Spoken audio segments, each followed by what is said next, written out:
Bien, reciban cada uno de ustedes un cordial saludo, siempre esperando que puedan estar bien y que pronto podamos superar estos desafíos que lo vivimos y poder nuevamente retomar de alguna manera nuestras actividades normales. No una normalidad como la conocíamos, pero una normalidad en la que podamos convivir de mejor manera.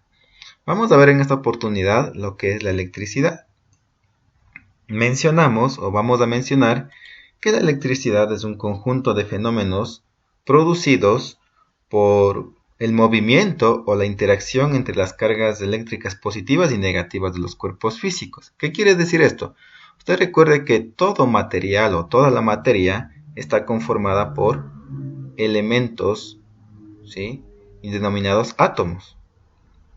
Estos átomos, dentro de su formación o estructura, tienen cargas positivas y negativas. Entonces, cuando estas cargas interactúan o se mueven, se produce electricidad. Ya vamos a explicar un poco más. ¿Cómo sucedió esto de la electricidad? Aquí tenemos. Vamos a ver. Hace aproximadamente 600 años antes de Cristo, los griegos sabían que al frotar esta roca o este mineral llamado ámbar con algún tipo de superficie de tela o algunas lanas, adquirían la propiedad de poder adquirir o atraer objetos pequeños, como pedazos de papel, pedazos de hojas, ¿sí? Y es decir, esta roca, este mineral, le frotaban con una tela y adquiría la propiedad de atraer. Y le apegaban a hojas pequeñas y las hojas pequeñas se pegaban. A eso se le denominaba electrizados, es decir, era un objeto electrizado. Es decir, que atraía cuerpos. Entonces, como le llamaban electrizado, ¿sí?, le pusieron el nombre de electrón, y electrón significa ámbar en griego, ¿sí?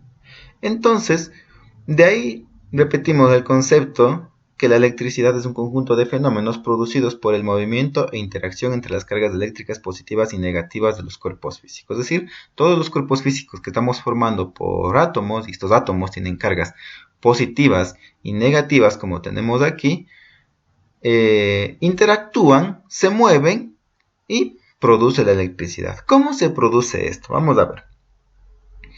Necesitamos entender que los electrones de los átomos, si usted sabe que estos que están aquí alrededor del núcleo, se llaman electrones y tienen carga negativa. Estos electrones se encuentran unidos al núcleo por fuerzas relativamente intensas, es decir, nosotros vemos que estos electrones giran alrededor del núcleo por algún tipo de fuerza, de atracción que tiene el núcleo. Sin embargo, hay que mencionar que los electrones que están más unidos al núcleo son más fuertes y los electrones que están más separados del núcleo son más débiles, es decir, están unidos de manera más débil, ¿sí?, en comparación con los electrones que están más cerca del núcleo.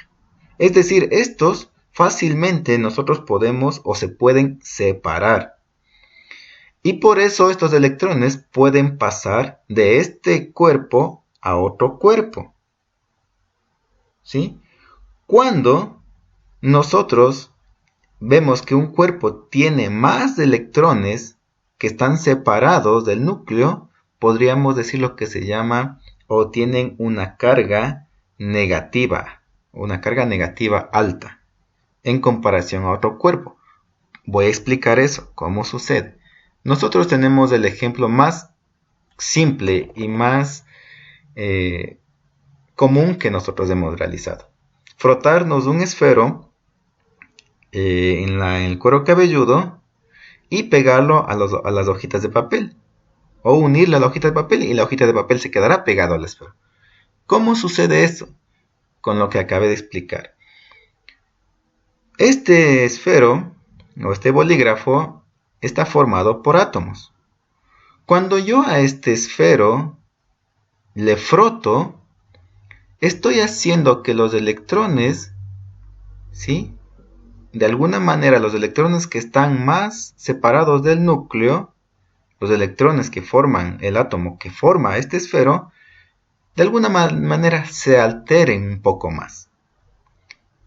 Y tiendan a estar un poco más débilmente unidos al núcleo. Es decir, están un poco alterados, un poco inestables se podría decir. Es decir, este esfero adquirió una carga negativa alta, porque yo estoy frotándole contra un cuero cabelludo o contra un objeto. Como este esfero tiene una carga negativa alta, yo puedo, este esfero, unirle a un pedacito de papel, ¿sí? Que tal vez podríamos decirle que tiene una carga positiva.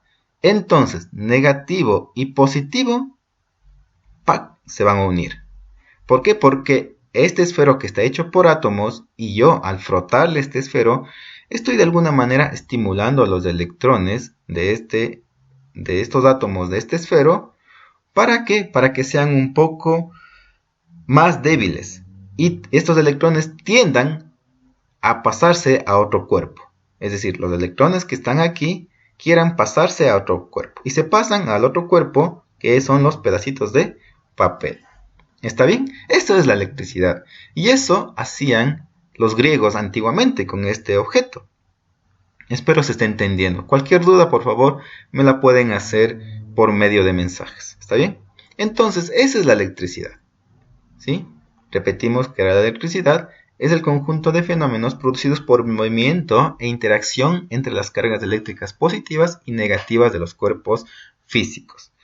Listo. Vamos a ver qué es la corriente eléctrica después de haber visto la electricidad. Pues se denomina corriente eléctrica al desplazamiento continuo y ordenado de electrones a lo largo de un conductor. ¿Está bien? Recuerde que la electricidad se producía por el paso de electrones de un cuerpo a otro. Y dentro de ello tenemos lo que es la corriente eléctrica, que se denomina al desplazamiento continuo de estos electrones que se trasladan o se desplazan de manera ordenada a lo largo de un cuerpo que es como una autopista que le permite pasar, ¿sí? Entonces, también podemos mencionar que es la capacidad que tiene una sustancia o un material para permitir el paso de la corriente eléctrica a través de sí. Es decir, que es un material que puede transportar los electrones. Ya vamos a ver. Dentro de lo que es la corriente eléctrica y la electricidad tenemos otro concepto que es la conductividad eléctrica. ¿Y qué es la conductividad eléctrica? Es la capacidad, voy a ponerle acá, listo, es la capacidad de una sustancia o que una sustancia pueda conducir la corriente eléctrica. Es decir, que la conductividad eléctrica es un material que permite que los electrones circulen, ¿sí? ¿Y cuáles son esos materiales que tienen características de ser conductores para que puedan pasar los electrones? Pues el cobre. El cobre es un material muy usado en las instalaciones eléctricas. Si usted ve un cable, va a ser un cable de cobre. Y este material, el cobre, es como un medio, como podríamos verlo, como una autopista, donde los electrones pueden circular libremente. Pero ordenados, ¿sí? Y es así que se forma la electricidad. El oro, la plata, el aluminio, el hierro, el agua, debido a las sales minerales que tiene el agua, también es un gran conductor eléctrico. Y algunos elementos químicos, entre otros. El cuerpo humano también es un buen conductor. Por eso usted debe haber visto en algunos programas, hay un ejemplo tan claro que es un programa del Chavo del Ocho, donde Don Ramón, me parece, que coge un cable con corriente eléctrica y le toma la mano a otro personaje y se van transmitiendo la electricidad. ¿Por qué? Y se van haciendo una cadena, ¿no? ¿Por qué? Porque el cuerpo es un conductor eléctrico. O sea, nuestro cuerpo permite que los electrones circulen cuando nosotros estamos interactuando con una carga negativa alta. ¿Está bien? Entonces, Eso es la conductividad eléctrica, ¿sí? Es la capacidad que una sustancia puede conducir la corriente eléctrica, es decir, que le permite pasar, que le permite circular a los electrones. La resistencia eléctrica es la propiedad física de los materiales que hace que su estructura interna se oponga al paso de una corriente eléctrica. Es decir, aquí estos materiales no permiten que los electrones circulen libremente, que no puedan circular. Y estos se llaman aislantes, ¿sí? Aislantes eléctricos. Y un aislante eléctrico es la madera. Aquí un tipo de aislante también es el conocido taipe, ¿sí? Un corcho, el plástico, el aire, obviamente no circula por el aire, algunos tipos de guantes. Por eso usted ha de haber visto que las herramientas de los electricistas tienen un mango, de alguna manera de un tipo de plástico. ¿Por qué? Porque el material, tal vez el destornillador en sí es metálico, pero el, el mango o donde sostiene es un plástico. ¿Para qué? Para que si por algún error si te toca alguna corriente eléctrica, el plástico del mango, de la herramienta, pueda detener el paso de los electrones y ya no le coja la luz, por así decirlo comúnmente, como se dice, al trabajador. Entonces, esa es la resistencia eléctrica. De alguna manera, ya con haber conocido el origen de la electricidad, qué es la electricidad o cómo se produce, mencionamos que la energía eléctrica también ahora se puede producir en las centrales eléctricas a partir de la transformación de una energía primaria, es decir, podemos obtener energía a través del agua, a través del calor, a través del sol, a través de la unión de átomos o a través del viento, ¿sí? Y de ahí puede ser transportada por cables hasta los pueblos, hasta las ciudades, ¿sí? Entonces, listo.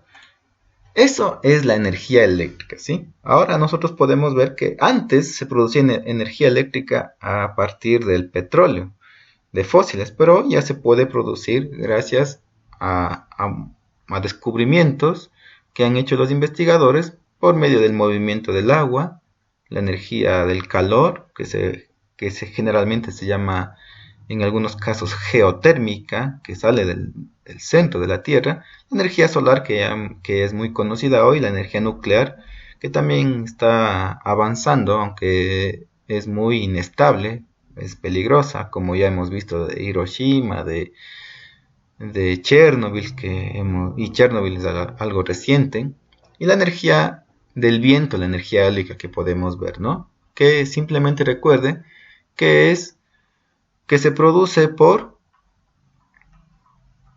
el movimiento e interacción entre las cargas eléctricas, ¿no? Positivas y negativas.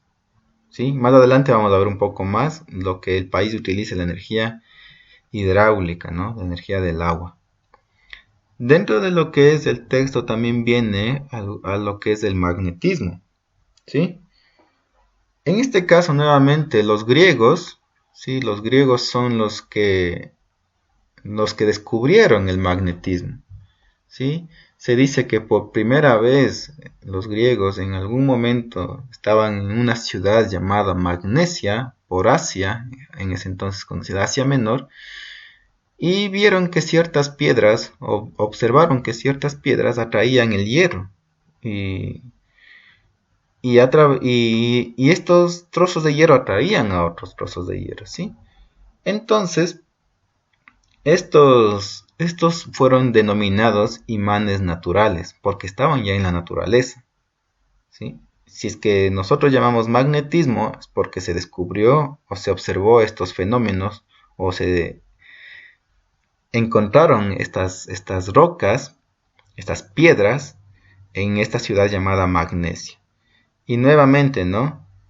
¿Quién descubrió esto o quién comenzó a estudiar esto? Pues fue un filósofo griego llamado Tales de Mileto, ¿sí? Entre el año 625 y 545 a.C. Esos años él comenzó a descubrir o a estudiar estos fenómenos que El magnetismo, él descubrió que es un fenómeno físico por el cual se ejerce fuerzas de atracción o repulsión, es decir, atrae o repele sobre otros materiales. Y un cuerpo magnetizado se llama imán, lo que nosotros conocemos comúnmente, ¿no? Si nosotros vemos las cargas positivas y negativas, que en realidad se llaman polos, polo norte y polo sur de un imán, pues vemos que si es que los ponemos polo norte con polo norte, se van a repeler. Es una fuerza, ¿no? Una fuerza magnética que se va a repeler, que ejerce fuerza de repulsión. Pero si ponemos polo norte y polo sur, pues se van a unir, ¿no?